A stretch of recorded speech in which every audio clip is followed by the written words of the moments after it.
ఏ అమ్మాయినా తనకు పుట్టిన పిల్లల్ని ఎట్లా చంపుతుంది, అది కూడా 7గురినా? మహాభారతం స్టార్ట్ అయిందే ఇక్కడ. గంగాదేవిని చూడంగానే శాంతను మహారాజుకి చాలా నచ్చింది.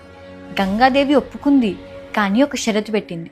నాకు నచ్చింది నేను చేస్తా, నువ్వు ఎప్పుడైనా నన్ను క్వశ్చన్ చేసినావు అంటే అదే మూమెంట్లో నిన్ను వదిలిపెట్టేసి వెళ్ళిపోతా అని చెప్పి శాంతను మహారాజు దానికి ఒప్పుకొని పెళ్లి చేసుకుంది. పెళ్లి అయిన తర్వాత వాళ్ళిద్దరికి ఫస్ట్ కొడుకు పుట్టిన తర్వాత ఆ కొడుకుని తీసుకొని గంగమ్మ డైరెక్ట్ గా వాటర్ లో ముంచేస్తుంది. శాంతను రాజుకి అర్థం కాలేదు, కానీ క్వశ్చన్ చేయలేదు, ఎందుకంటే గంగమ్మ పెళ్లికి ముందే ఆల్రెడీ షరతు పెట్టింది కాబట్టి. అట్లనే ఇంకో 6 పుట్టిన తర్వాత కూడా సేమ్ అదే సిచ్యువేషన్. గంగమ్మ తీసుకెళ్లి అందరినీ వాటర్ లో ముంచేసింది. 8th టైం కూడా అట్లనే చేయనికపోతుంటే శాంతను మహారాజు ఆపి ఎందుకు అలా చేస్తున్నావు అని చెప్పేసి రీజన్ అడిగింది. ఇమీడియట్ గా గంగాదేవి అదే షరతు పెట్టింది కదా ఆల్రెడీ, ఏమైనా క్వశ్చన్ చేస్తే నేను వెళ్ళిపోతా అని చెప్పేసి గంగాదేవి అక్కడ నుంచి 8th కొడుకుని తీసుకొని వెళ్ళిపోతాడు. ఈ 8th కొడుకే ముందు ముందు భీష్ముడు అవుతాడు.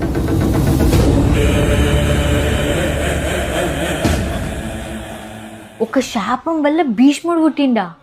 ఏం మాట్లాడుతున్నావు? మహాభారతం ప్రకారం 8 వసువులు ఉన్నారు. వాళ్ళని celestial being or elemental gods అని అంటారు. ఈ 8 వసువులు ఒకసారి వాళ్ళ భార్యలతోని భూమి మీదకి ఒక చిన్న ట్రిప్ కోసం వచ్చారు. అప్పుడే వాళ్ళు ఋషి వశిష్ఠుని ఆవు నందినిని చూసిరు. దాన్ని ఎట్లయినా సరే దొంగతనం చేయాలి అని చెప్పేసి ప్లాన్ వేసారు. ఈ వసువుల్లో ఒకరు ఆయన ప్లాన్ ప్రకారం అందరూ కలిసి నందినిని ఎలా దొంగతనం చేయాలి అని చెప్పేసి ప్లాన్ చేసుకున్నారు. వశిష్ఠునికి ఇదంతా తెలవంగానే వాసువులకు ఈ శాపం ఇచ్చిండు, వీళ్ళు మనుషుల్లాగా పుట్టి మనుషుల్లాగా కష్టపడాలి అని. వసువులు చాలా రిక్వెస్ట్ చేసిరు. అప్పుడు ఋషి వశిష్ఠుడు ఏం చేసిండు, 7గురికి 1 year వరకు మనుషులకు ఉండే కష్టాలన్నీ ఉంటాయి అని చెప్పి